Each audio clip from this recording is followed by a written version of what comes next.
A very good evening to you all and welcome along to Matchday Live. We want to begin the show by sending all our love and best wishes to Guido De Pauw from us all at Matchday Live and Manchester City. He is a huge supporter of the club and of course he follows us home and away. Unfortunately for that sad news this week, we can actually bring you a little bit of positive news to say that we are hopeful that it seems that he is in a slightly better condition than the original prognosis. So from us all here, we want to send all our love. We've all got our t-shirts on as well, which the players are going to be warming up in at Brighton, just to say we are with them and thinking of them, and also his son, of course, Jurgen, who is also a massive fan of the club and part of the Belgium supporters group as well. So to his family and to Guido, we are with you and we are sending our love.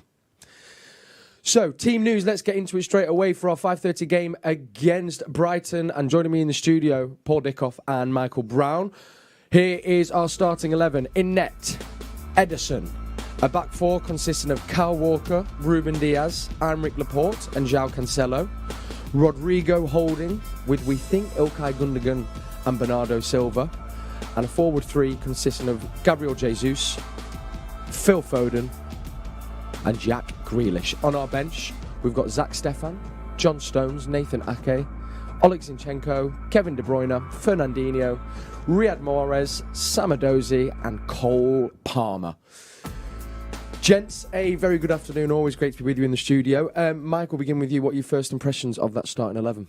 It was a very strong starting 11. Just looking at it, we were discussing what formations, what type of system they'll play. It's so difficult actually to tell with Pep Guardiola, especially the front three. We've seen Gabriel Jesus go out in wider areas, not that central. Number 9 as expected early on in the season. So will Foden be that position? Will we see Jack Grealish go inside? So I think it's a really strong back four. We've just been discussing also, haven't we?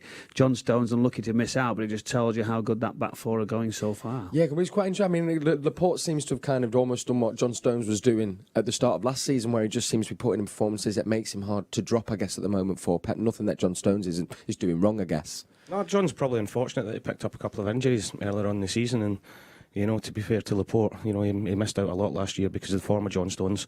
But this season he's come in, but it's a competition for places, isn't it? Yeah. They want to make sure that they stay in the team. Ruben Diaz is probably nailed on every week, unless he gets a little rest. He's had the captain armband a few times as well. So that competition between Laporte and John Stones, but it's just really pushing each other on. And I think, we're speaking off camera before, Laporte has been outstanding this season since he's come in. Seems to have made a real difference, him as well, actually being part of the Spain international setup, I think.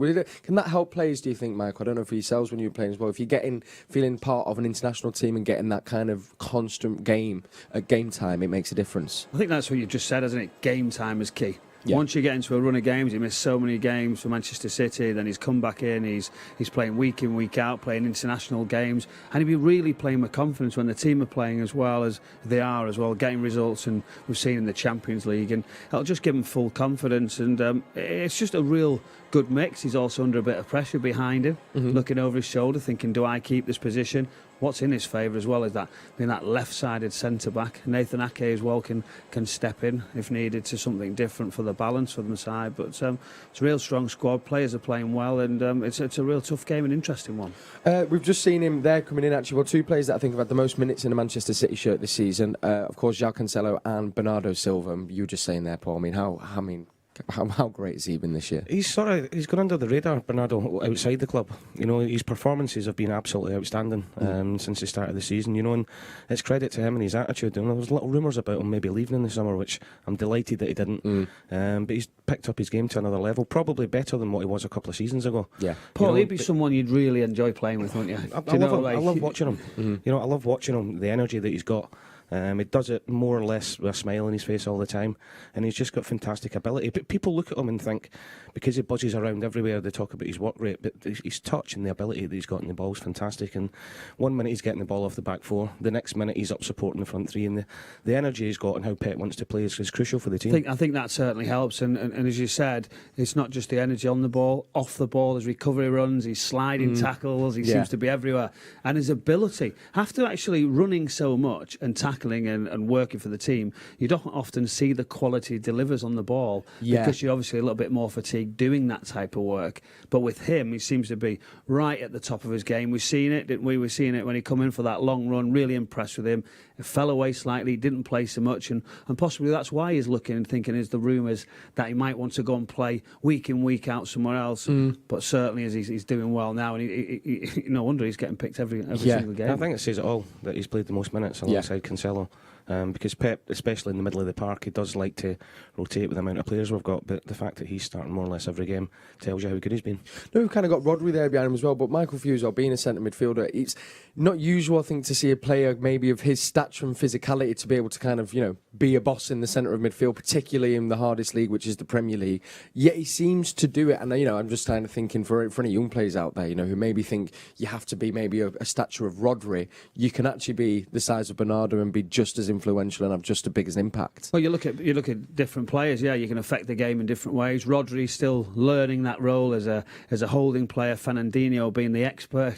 Fantastic to have him around. And I think Rodri's got better at his decision making. Yes. Again, he's getting into better areas and knowing when to keep a simple pass, them square passes, not to get caught at times when he's doing the chasing, and faster feet, a little bit slow on reaction when he first come for me, and filling those right spaces. But now again, getting better, getting switched on, seeing the game, and it just comes with more experience. And yeah, it's all different types of football. You said they're learning. I don't know if you've seen the interview on Sky this morning with him. No. It was quite an extended one, and he was talking about his experience of his first couple of seasons, and how Pep's been helping him, because Pep was a central midfielder, but he's learning all the time. He's learning with Fernandinho in there as well, and he's taking everything in. He seems to be seems an intelligent guy. Yes, but he seems to be like a sponge. And the one thing that stood out in the interview for me was that he was always talking about he wants to learn and he wants to get better all the time. And yeah, again, he's another player that's been outstanding all season. Really is. I think he's one of them actually as well that he's carried on his educational studies. I think he's still kind of doing a business degree alongside kind of playing for Manchester City. There's not many of us, still. I'm joking. The other one we have to mention there, because obviously he's kind of been injured. We've not seen too much of him this season. He's kind of made a couple of appearances from the bench. Captain in the side today, Ilkay Gundogan. How influential is he to the way City playing, and what do you think he's going to bring to today's game, Michael? Do you know, for the first season or so, the supporters were asking, weren't they, what is Ilkay Gundogan? What does he do? Do we really like? What's he specialise? Is he short passing? Is he long passing? Does he get a goal? He took a little bit of time to get to speed of this Manchester City way, a couple of injuries.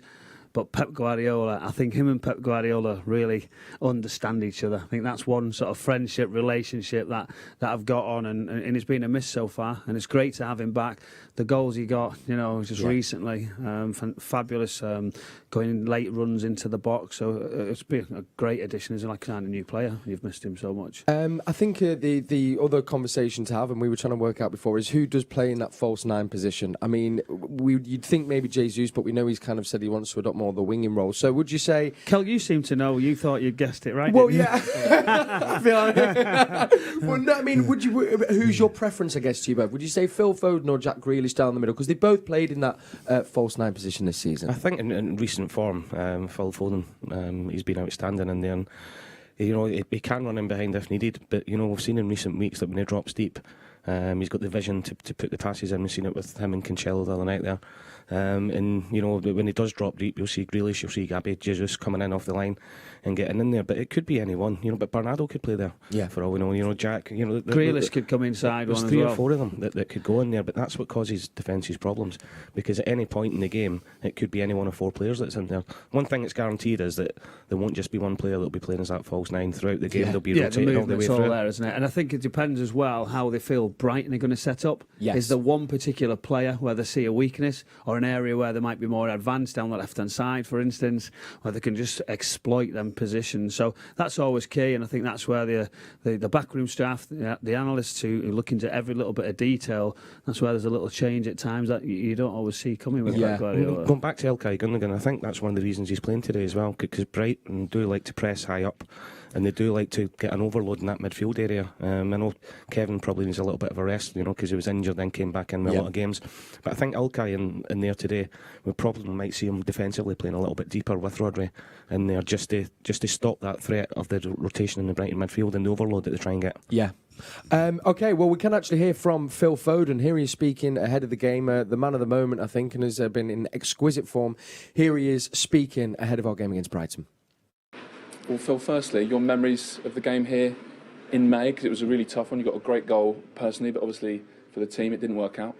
Yeah, it was a difficult game on the day. We had an early red card, and yeah, it was a difficult game. And we've been working really hard in training to know what they do, and hopefully today we can put that into the game. So what do you expect from them? They go press high, go man to man, make it very difficult. They're very aggressive, and like I said, yeah, it's going to be a very, very difficult game. And lastly, how happy are you with your own form at the moment, and particularly that false nine role? How are you finding that you played in midweek? Yeah, I'm really happy, enjoying my football. Yeah, playing a bit of a different role this year. Still learning it, and yeah, I'm enjoying it a lot. Okay, have a good game. Thank you. Cheers. Oh, what a man he is. And there he is. Let's remind ourselves, of course, it wasn't the result we wanted at full time last season, but this superb solo goal from Phil. I mean, the ability there. And actually, I feel like anyone who's probably followed him from a kid has probably seen that many a time, because he's been doing that all his career so far. Yeah, and he's been doing it all season. But look, what a goal. You know, you talk about the ability and the balance he's got, but the pace and to run and be in control of the ball at the pace he's running at there, and then to finish it off like that, it's outstanding. You know, and he's just getting better finish, and better. wasn't it? 'Cause, you know, if you looked at the finish, it was a difficult one. It wasn't like that natural strike. He sort of pokes it. Yeah. And I think as well, when you see someone again, he's only I think he's only 21, isn't he? But he actually, many would say now this season, has arguably become one of our most important players and one of the most important pieces in Pep's team. I think for me, you looked at the Liverpool game at Anfield. I thought at times he got some great areas, some great runs, and exceptional finish in the end. And you know, I just think he's going to get better and better. Pep Guardiola obviously said we'll just wait, we'll continue with nurturing him and getting him better, understanding roles. And as we've just talked about, haven't we? Bernardo, Rodri, understanding how you win, not just with the ball. And the youngsters who are listening growing up, they actually just think it's all about them technically, well, the runs they make. Yeah. But actually, it's learning sometimes you don't have to go anywhere. You could just stand in the space, just wait, the game will come to you, and then all of a sudden you find the right positions, and that's what the experience gives you. Yeah. His form at the minute is up there with the very best, not just in the Premier League but in the world. I agree. You know, he's taking games whether he's starting wide as he did against Liverpool, whether he's dropping in as the false nine. He's got everything. You know, he can play all across that front three. He can play in a three in the midfield, and wherever you play him, it doesn't affect his game. Yeah. You know, his vision's fantastic. We all know, but his energy, but he's just a natural, gifted footballer who can play anywhere. And I think you're right, Kel. He's slowly but surely becoming one of the main men in this team. Absolutely. I wanted to ask you, because I had when I was last in with Sean and Trevor Sinclair, I asked them, where do you think his best position is either now or going to be? Would it be in a centre midfield position, or do you think it's off the wing or in the false nine? I don't know what you think. I don't think you pigeonhole him to any position. Right. I think, and especially in this team, the way they play, that he can start off as a false nine, as we said, but he can end up dropping back into midfield to get the ball. And you know, it used to be years ago when we played, you had your position and that was it. And if you could play other positions, it was sort of hindered you a little bit, because you were seen as this player that could just go in one place, then the other place, and then you wouldn't always get picked. But with Phil, I just think we should just let him play, whether he's on the left, the right, forward, or in midfield. Don't put a position on him, because he's that good, he can play anywhere. I think for me though, Paul, I think you know, yes, he can play anywhere, he can play on those wider areas. I just think that sometimes the games don't always lend themselves to a wide player at times, where I feel the energy he has and the ability to play, he's going to get more of the ball if he's more around those central positions in an attacking area with space in and around him. He's got that good awareness. So I feel like for more involvement, because he can do the other side now a lot better than when he first come in, I just feel naturally you'd lend yourself to going in a little bit more central to have more involvement in the game. Like, he can run a game. That's the difference. You don't. Yes, we can see exciting wide players who will go on and score great goals, but their involvement's not always there. So I just feel he can definitely drift inside. But I mean, some problem, isn't it? Play left side, right side, false nine, not just play left back as well. Left back. Honestly, I think he'd just go and slot straight in. And you look at the Manchester City way they play, and he can come in and join as the midfield one, playing in that position. Frightening. I think he can take it on. Absolutely. Right, thank you, gents. We are now going to hear from our manager, Pep Guardiola. This is him giving us his thoughts ahead of our game against Brighton. Well, Pep, you've had a number of really difficult away fixtures at the start of this season. Liverpool and Chelsea, Tottenham and Leicester. Does this fit right into that category? Another really big challenge? Absolutely. For the way they play, the way they shape, yeah, definitely. You said in your press conference, actually, you know what to expect from this game. Can you just expand on that? What do you think you'll get from Brighton? After 5 minutes, you will see it. Man to man, so aggressive, good quality in the final third, and really good principles. So they provoke the 3 players in the side, so they make one more man in that positions. They have to bring the fullbacks there. You have to move across the holding midfielder. So they have, every movement they do, they have sense. How happy are you with the moment, if you like, that your team's in at the moment? You're not giving goals away, you're barely giving shots away, and you're starting to score plenty as well. I've been 5 years so happy. So happy. So I don't have any complaints about the team and this period since I am in England and together. And the season's always there, highs and lows, good moments, bad moments. So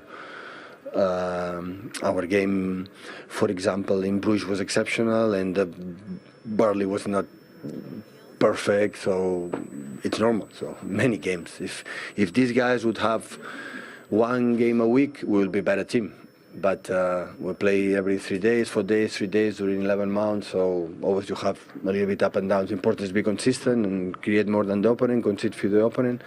This is the target, and today you have to adjust for the way they defend, for the way they play. So no Raheem Sterling at all this evening. What can you tell us? Nichols, I think, had to wake up the day before in the training session, could not train for the problems in the back. He woke up in discomfort there, and the doctor said could not train in and stay in Manchester. And lastly, what about those 2 changes you made to the starting 11 with Bruyne and Mahrez dropping out?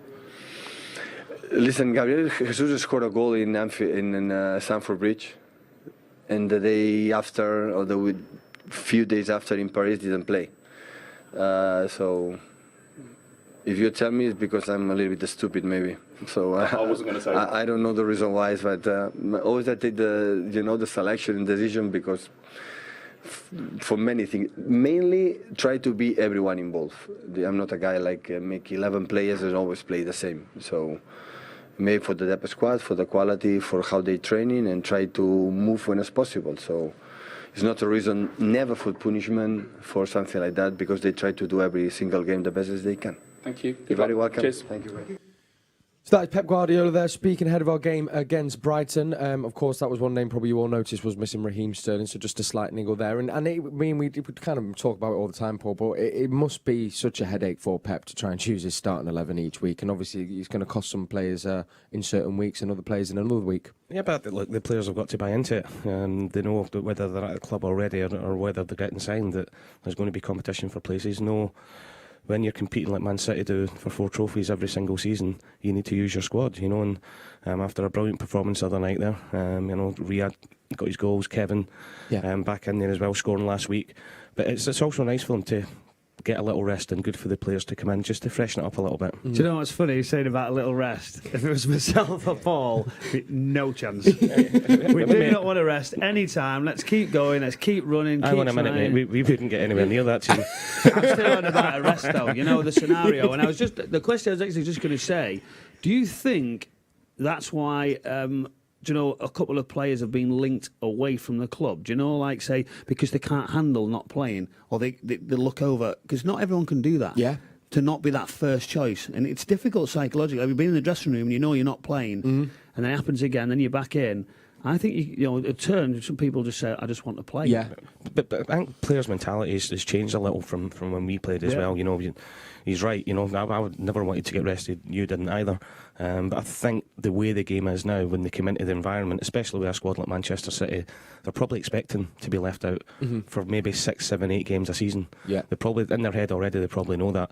And Pep will talk to them. He manages it fantastically well. And what you will have, the players that are on the bench today, we've got West Ham coming up during the week. We've got Palace here next Saturday. Yeah. They can probably guarantee that they're going to be playing in one of the next 3 games. It's tough to do that in the big games, though. Do you know when the Yeah. big game comes and you're not playing? It's the Champions League game or it's the Yeah. top Premier League game. It's so difficult to take that, not to be in that sort of the starting 11. I think it is difficult. For a manager, I think you want them to be upset. You want them to have a niggle, but then still get on with the job. When someone's quiet, you're almost going, do they accept that they're not playing? It's so difficult to fine line, to isn't what it? level But I they do do. think the mentality now that there's probably a little bit of an acceptance that they're not going to play in every game. And I think that's just come the way the game's evolved, the amount of games, and it comes with success as well. To be successful, you need a strong squad. Yeah. And every single one of the players that's involved today will know that they're going to get their game time, but at the same time, they'll know that there's going to be times in the season that they're going to get left out for a few games. Absolutely, and when you're in all four competitions as well, I think that massively helps as well, doesn't it? Now, speaking of headaches, one man who's been speaking about selection headaches and what to do when coming up against Manchester City is the Brighton manager, Graham Potter. Here he is yesterday in his pre-match conference talking about how you approach as a manager coming up against Manchester City. The goalkeeper can hit balls behind your defensive line from within inside his 6-yard box. The midfield is so good, is so fluid. The false nine challenges you in terms of how you defend in the centre back areas. The width is incredible. The work rate of the team is amazing. I mean, it looks like they're getting better and better, which is a huge compliment to the staff and to Pep, because they've been there a long time, and sometimes you think, maybe they hear the same voice often, but when you look at the performance, they're so good. The other night against Bruges, amazing performance. So, how do you prepare? It's a lot of head scratching. Is the honest answer. A lot of head scratching indeed. Well, all that head scratching has brought us this Brighton team, as chosen by that man there, Graham Potter. Their starting 11 looks like this. Sanchez, who's been fantastic this season in net, and I think it's Cucurella alongside Dunk. You've also got Maupay in there, Trossard, Gross, Lallana, Moda, March, Byrne and Veltman. On the bench, Steele, Lamptey, Webster, Connolly, Bissouma, McAllister, Mwepu, Duffy and Richards.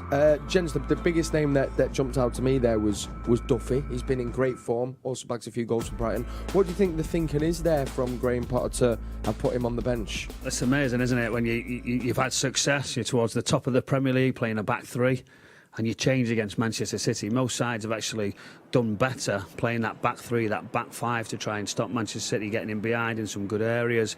But obviously going with the two centre-backs looks like it's going to be that back four. Will it be a 4-5-1? Can they manage to get two up the pitch? It's difficult then if you have a flat four. He brings in Solly March, who's got great energy, great desire, someone to get the ball back for them. Yes, attacking as well can be an option from there, but how do they get their two players? I mean, we've seen them play a 3-4-3. Yeah. So it's difficult to do that against the Manchester City. He goes to a back four, but how does he do it with these players? So it's a difficult one. Very, very brave, unless there's been an injury. I'm sure we'll find out throughout the day why he's done that. But it just tells you he's got the changes in the bag, as we discussed earlier. Yeah, absolutely. I mean, and Paul, I mean, Brighton have been phenomenal this season, actually. I think they're up there in the top 6 position. I've got here as well, they've only lost once this season at Everton. Only City and Chelsea have conceded less goals. How impressed have you been with Brighton and what Graham Potter's done with the team? I've been impressed with them for the last couple of seasons, Kel. They've always played in a very similar way. They've just lacked that little bit of a killer instinct in front of goal. They've dominated a lot of games, missed a lot of chances, but it seems to all be coming together at the start of the season. I think Graham Potter's done a fantastic job. I love watching them play. Yep. And it'll be difficult to play against today. And I'm just wondering if he's looked at the game, the Bruges game midweek in the last couple of games, whether he feels as if he needs 3 centre halves up against a false 9. Yeah. Sometimes they can be a bit of confusion there. The 3 centre halves might not be marking MD if they've got nobody up against them. So maybe he's thought, go with 2 centre halves to sort of accommodate having that false 9. And then I just wonder, Phil Foden said in his interview earlier about how they go man for man a lot of the time. So I'm just wondering whether they're going to try and match Man City up and go man for man and try and win the ball further up the pitch. But I thought it was a great interview. He's staying scratching his head how he's going to work out how they're going to play against them. But he looks as if it's going to be 4-3-3, 4-5-1.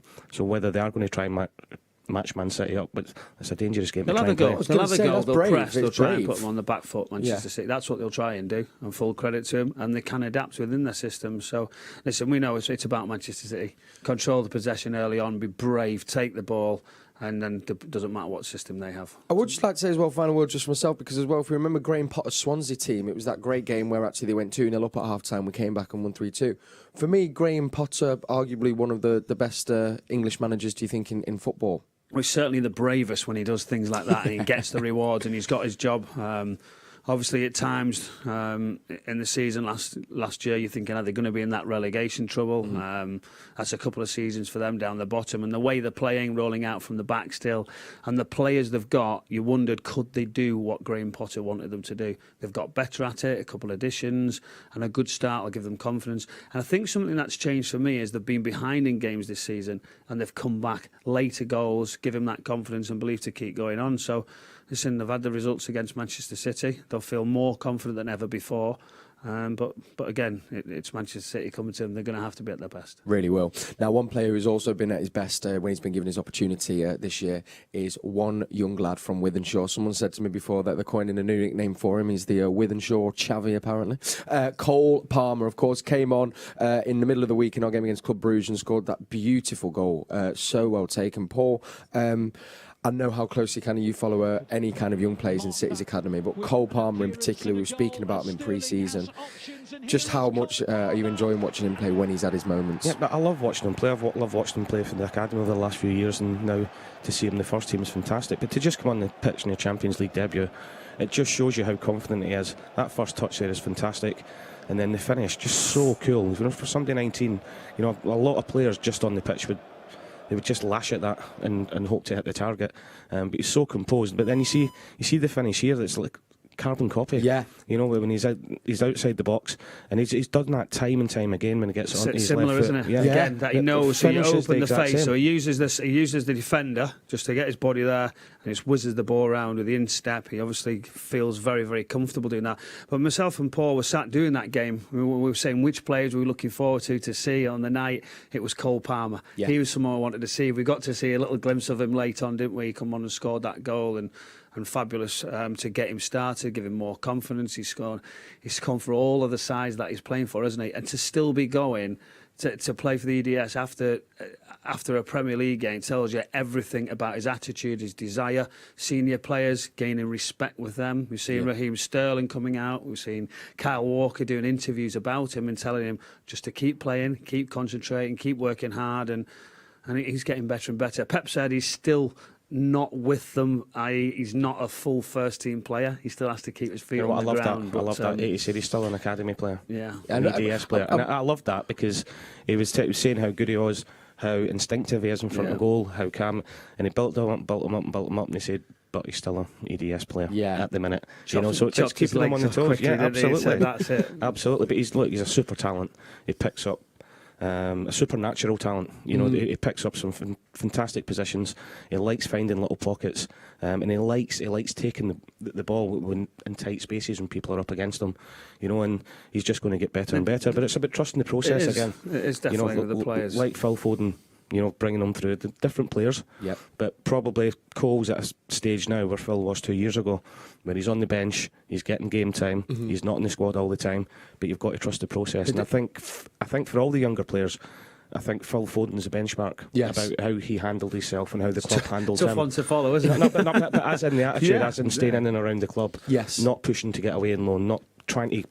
Not falling out with people because you want game time. Yes. It's to trust the process that the club have got at the minute. And because Phil's been there and done it and took it to another level, it makes it so much easier for Cole Palmer and Sam Adoza, who's on the bench tonight as well, and all the other fantastic talents we've got coming through. Well, the difference, just a quick one on him. The difference I've seen in his performance when I think it was a cup game. I'm not sure if it was it Burton Albion or Burnley. It was Burnley maybe. Yeah. And he had a great opportunity to score and go and take the opportunity on. He didn't. He squared it. Obviously, he's in awe of the first team players that he's got to pass it, got to move the ball to somebody else. Now all of a sudden he's thinking, I'm on the seed, I'm going to take it on, I'm going to get goals.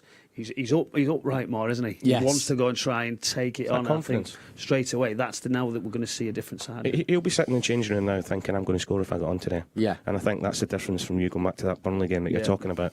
Whereas then he's probably thinking, I just want to get in the pitch. Yeah. I'm just desperate to get in the pitch. Now he's thinking, I'm going to have an impact when I come on. It was great as well. I think Pep went actually kind of off that as well, rounded it off by saying now there's about 5 or 6 players that are probably in Phil Foden's position. Mbete, Lavia, you've got Palmer, you've got Adoze, and I think actually now seeing that they've had the pathway that Phil Foden has created, I guess that then does show to these young players that there is that route now, which I guess has always been the question when it comes to City's academy, I guess, from the outside, I think, Michael. Yeah, you want to see a pathway. I think if you're Pep Guardiola, you want to bring younger players through. But as a manager, he doesn't want to always say he wants his bench full of those younger players. They're still academy players. So as well, that's the manager letting you know that he's developing them well. His squad still could be a little bit stronger. Every manager wants another player in the windows and in attacking areas. Pep Guardiola no different. So there's still a note there to say we can strengthen. We've got these other players coming through. We're doing really well with them. But it's great to see the younger players come through. Manchester City have done it forever. Yeah. And that's the difference. Other clubs can't get near them for regards to development. And we see the academy, fabulous. Absolutely. Well, speaking as well of some other talents that our academy has produced, we've got one who's in the form of a friend of the show and, of course, another City legend, Nedum Onuoha. Well, we have got a massive congratulations to say to him because he's recently been given a new role with City in the community, which I'm sure, as you all know, and if you don't, we are a 35 years old City in the community, which has kind of been doing incredible outreach work around Manchester in the local area for those years, making a massive difference. And we're delighted to say a massive well done to Nedum, who has joined City in the community as a new trustee, of course also from Manchester himself. It's just a beautiful story and we can hear what he had to say on his new role.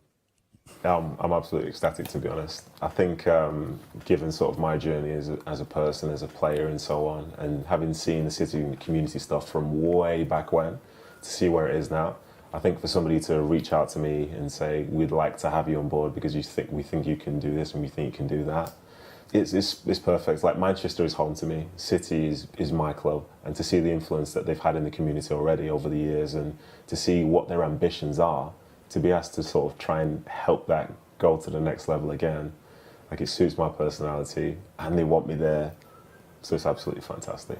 What is it specifically that really made you want to get involved with this? I think it's the way that, like, you can try and affect as many people as possible, and in a way which isn't just designed for you to gain something yourself. You know, that sort of sense of selflessness is kind of what I'm about. I think as far as sort of my mantra it goes, it's just like to add value, not to necessarily have to gain something or take something from somebody.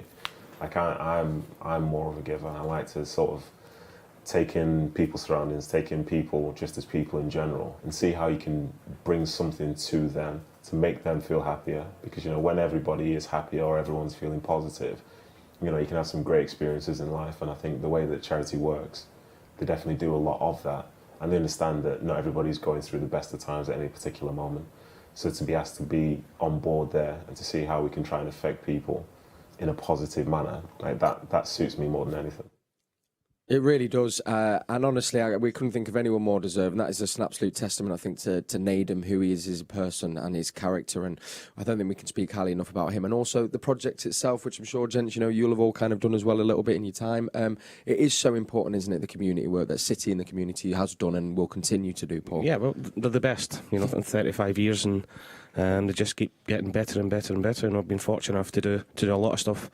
We sit in the community here in Manchester, but abroad as well, and the difference that they make. You know, talk about going to schools with the children, but in general, the difference they make to people who are struggling it's an amazing thing. Buzzing for Nedum. Yeah, couldn't not have happened to a nicer guy. A match made in heaven. Yeah, you know. But the City and the community just keeps going from strength to strength, and now Nedum's involved, and it'll get any better with Alex Williams.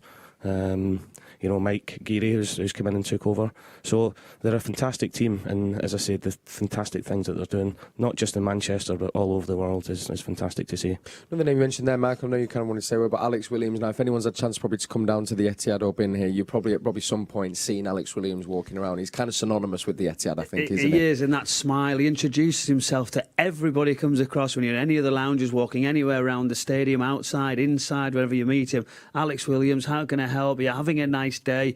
And 30 years ago, obviously a goalkeeper at the football club, and 30 years ago I came across Alex Williams, and he's still the same now, the most friendly person. And we talk about the drive and the desire to see where City in the community is. He's very much the person who's drove that. Yes, there's been others as well, but I'd say right at the front of the queue is Alex Williams, and you know, a fabulous achievement that is still going well, and now Nedum Onuoha stepping in as well and getting better and bigger. So yeah, fabulous. Now, well, Alex Williams is City in the community. Yeah. Full stop. You know, I was fortunate enough last month to play in the City Community Golf Day, and I was on Alex's team, and we just walked around playing 18 holes, and I could listen to him all day. Yeah. You know, the stories he's got from when he played, what he had to overcome himself, and how he's translated that and transformed that into his work in the community, and, you know, just a very, very special man.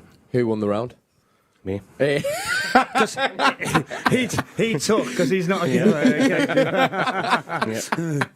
Had a few balls in my pocket and just dropping them down when he wasn't looking. Well, listen, speaking of City in the community, we're doing a very special prize draw to celebrate the 35 years they've been doing this vital work. And I can tell you there's some brilliant prizes up for grabs. We watched this VT before, and all of us in the studio went, well, we'll have to buy a few tickets into this raffle because the prizes, they are top-notch. Have a little look.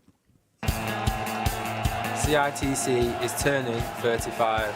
City in the Community have teamed up with Play Fund Win, the digital raffle platform, to raise much-needed funds this season. As well as supporting a brilliant cause, you will also have the chance to win some fantastic prizes, including shirts signed by Phil Foden, Kevin De Bruyne, Ruben Dias and Jack Grealish, plus a virtual meet and greet with Jack Grealish, 4 tickets for Liam Gallagher, 4 tickets for Ed Sheeran, 4 tickets for The Killers, 4 tickets for Red Hot Chili Peppers, 4 tickets for the Foo Fighters, plus win 2 Etihad Airways flight tickets to Abu Dhabi and £1,000 spending money. To enter, simply visit mancity.com/prize draw to get your tickets, or text City to 85525. Or scan one of the QR codes around the Etihad Stadium. 100% of profits go to support the work which City in the Community carry out in the City of Manchester. Play the City in the Community prize draw. Fun projects for CITC across Manchester. Win some incredible prizes. Entries are open now, so what are you waiting for? From all of us at Man City and CITC, have a great day.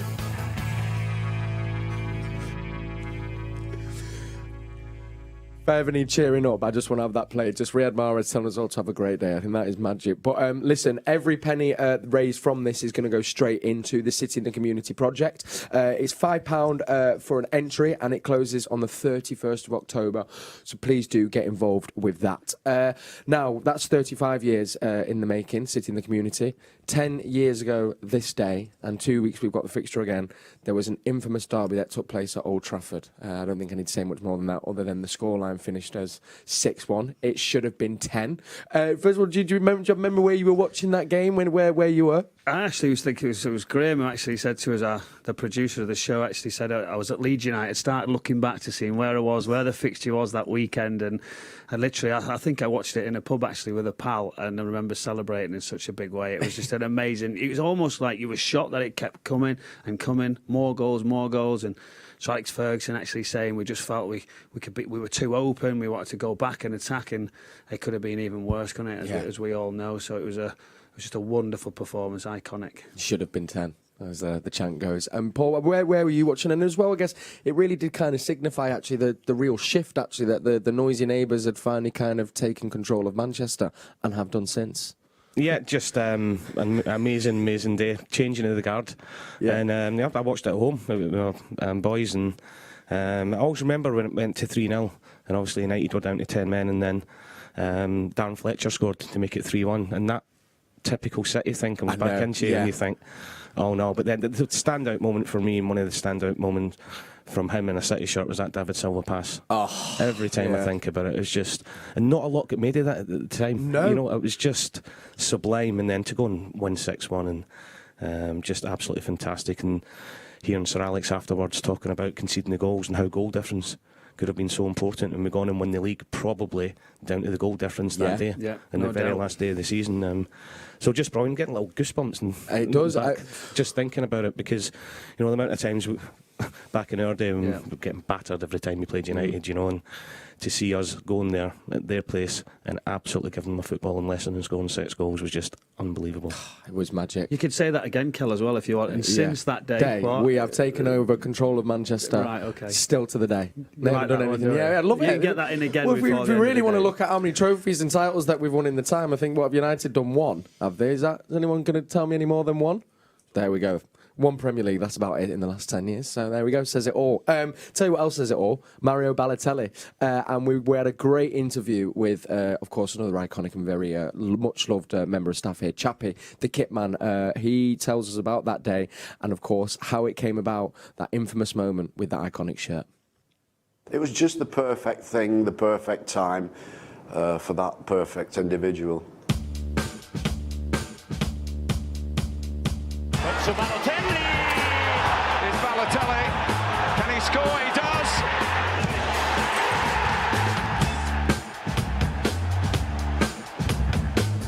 Hi, my name's Les Chapman, and I was the kit man during the time that Mario Balotelli was at the club. Mario was a pretty unique guy. He was a real one-off. He was, contrary to popular belief, he was a bright guy who did some bizarre things. Very unpredictable. You just didn't know what he was going to do next. Very, very talented player. Very much an individual, and sometimes that was to the detriment of the team, but there was no doubt in his ability.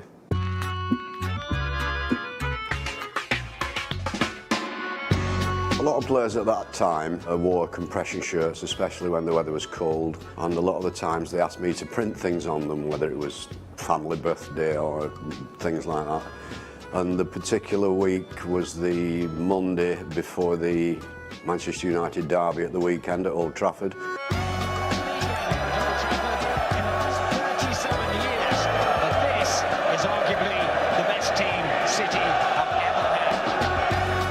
Mario pulled me on one side in the morning and said he wanted me to print something up on his compression shirt for the game. I said, well, you can't print anything that's controversial, you can't print anything that's going to be offensive to the United fans or anybody really. He thought for a minute or two and then he came out with one or two things, and I said, no Mario, no, I don't think that's appropriate. And then it was him actually who just came out with it, out of the blue. He just said, what about why always me? As soon as he said it, I knew that was the one.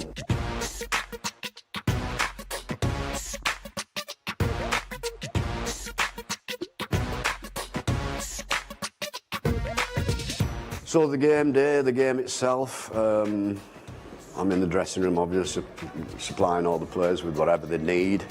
Mario had his Why Always Me shirt on his pile, and I can remember him putting on one or two glances from the other lads. The game started, and of course he scored the first goal. I think James Milner pulled the ball back from the left-hand side to the edge of the box, and Mario calmly side-footed it past the goalkeeper, and that was our first goal in what turned out to be a resounding victory.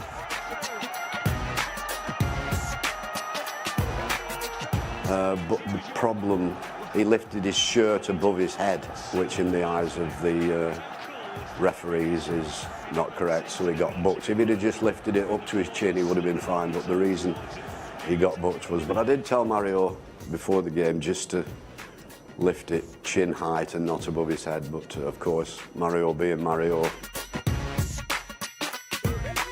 I knew it was the perfect thing that he wanted printed on his shirt for the game. It was a remarkable result, especially at Old Trafford. There's been some tight derbies over the years, but that was a resounding victory.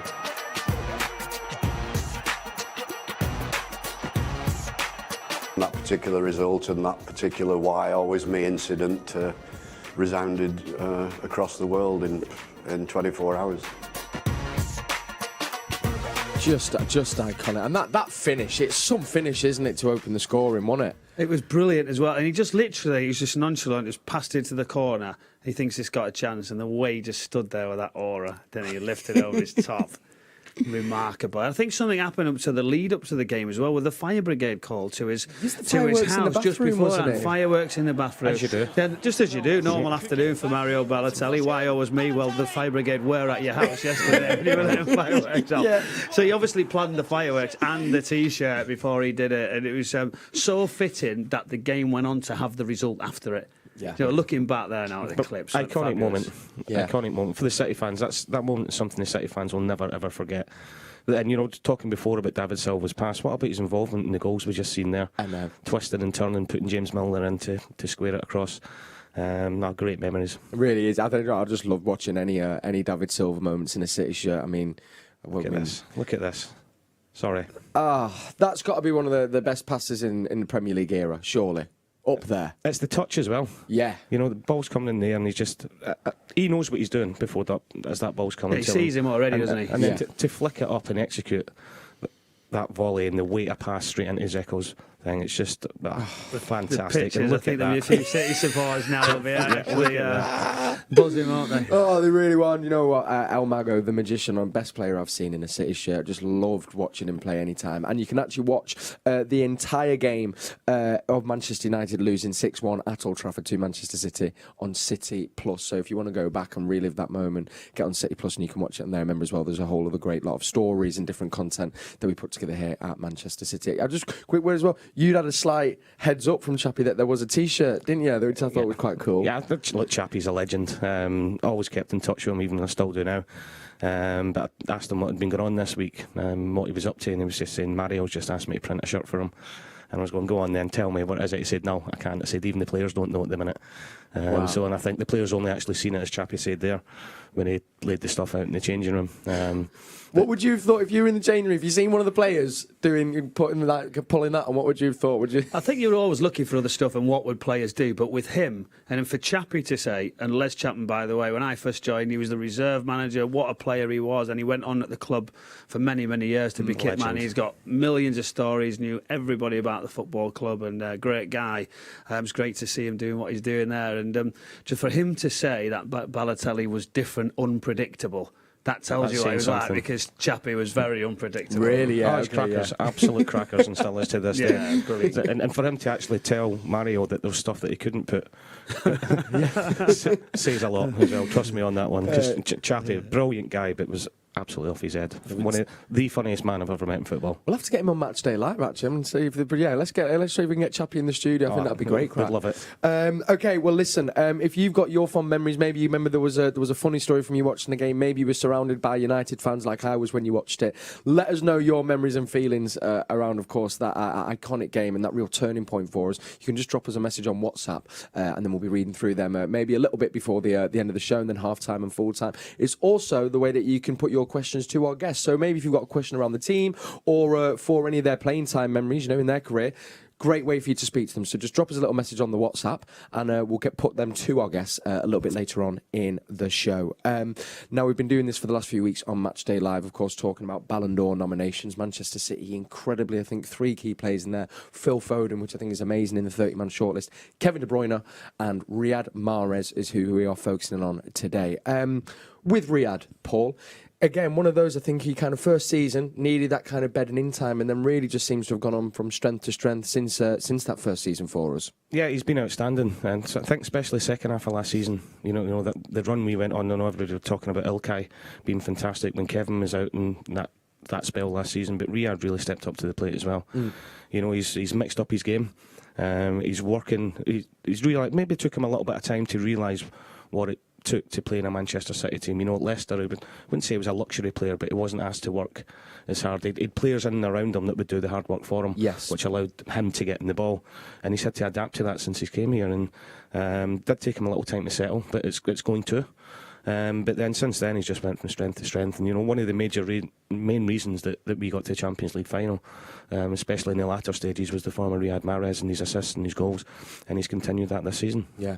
Thoughts on him, Michael? Yeah, I thought he was remarkable back end of the season, as you said. Different actions that he has: left foot, right foot, stepping inside, more confident, delivering crosses, fabulous balls, good standard here.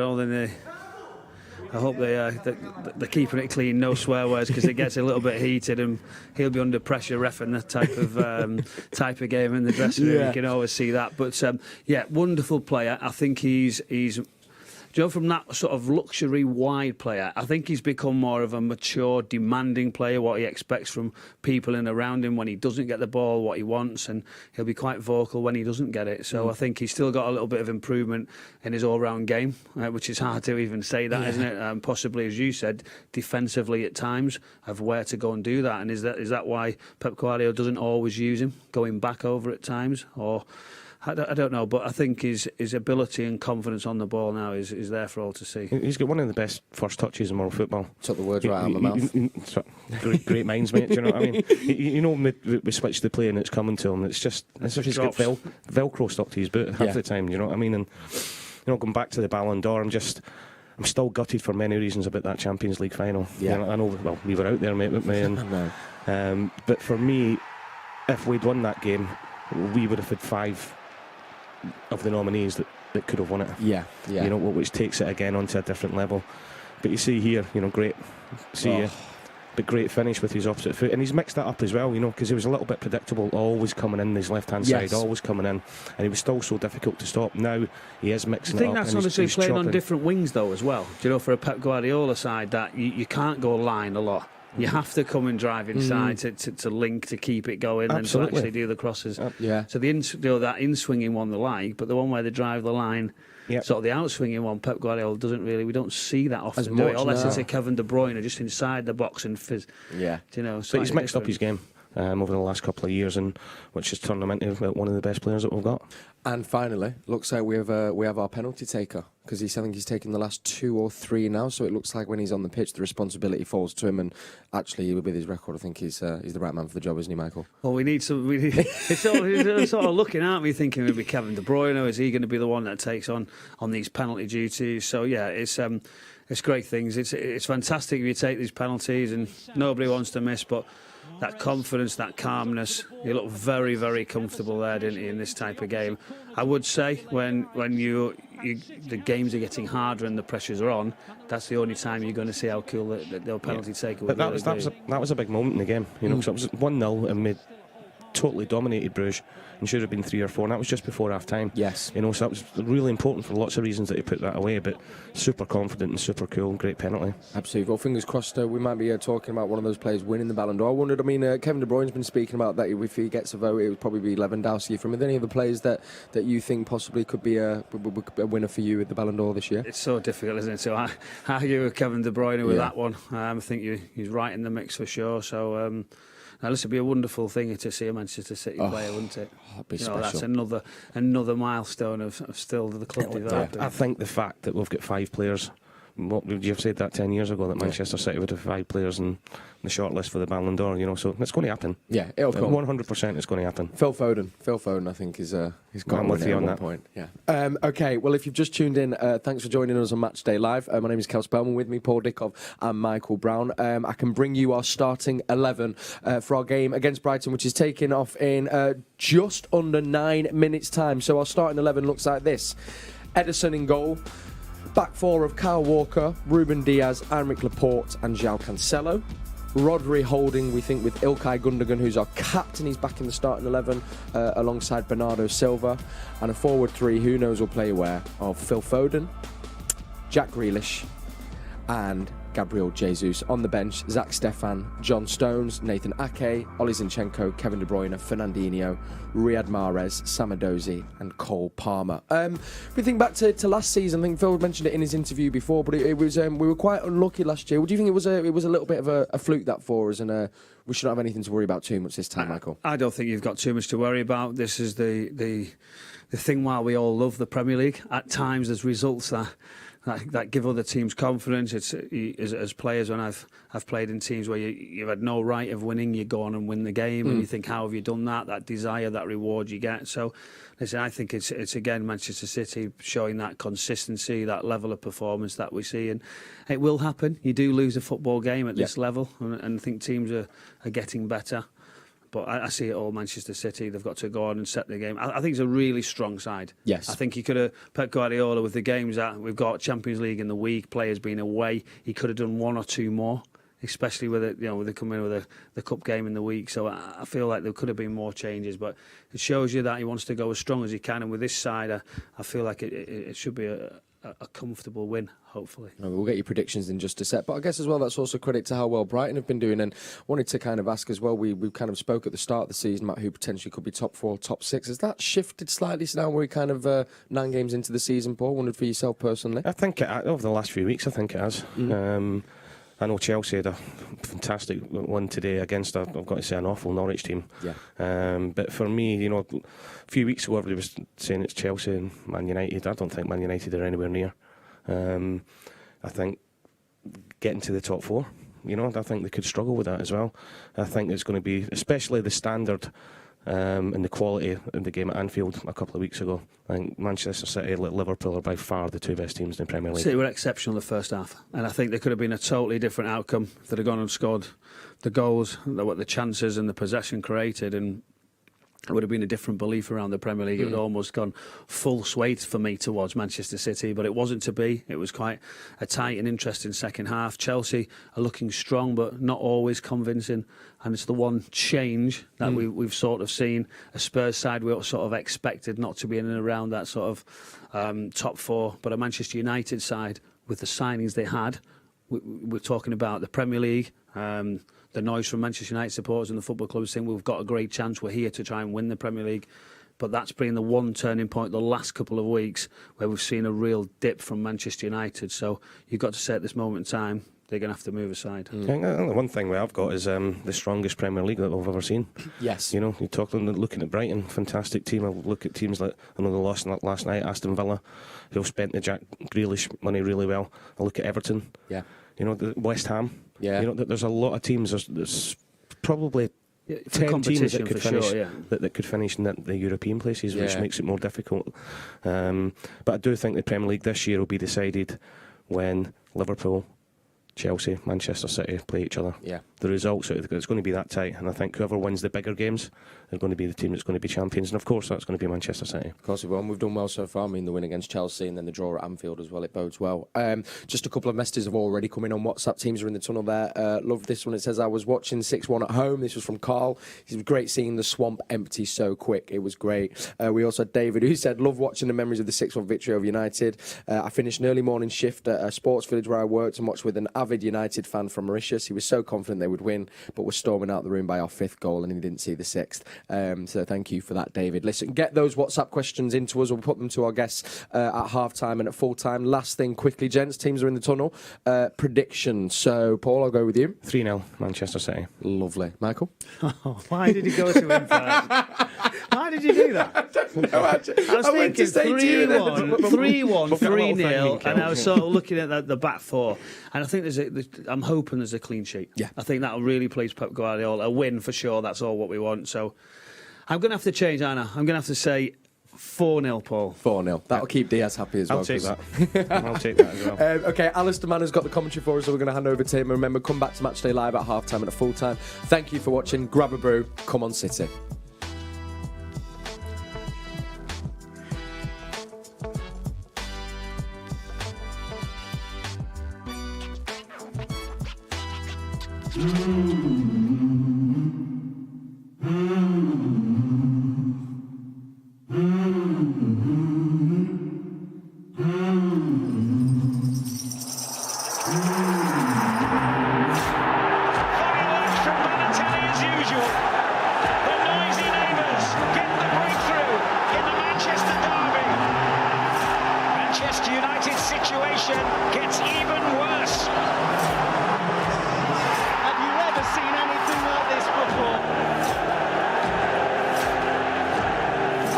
Played very well. Simple as that. Yeah. Silva volleys it forward brilliantly. It is 6. The most thing that concerns me most was the goals, because you never know, goal difference may count.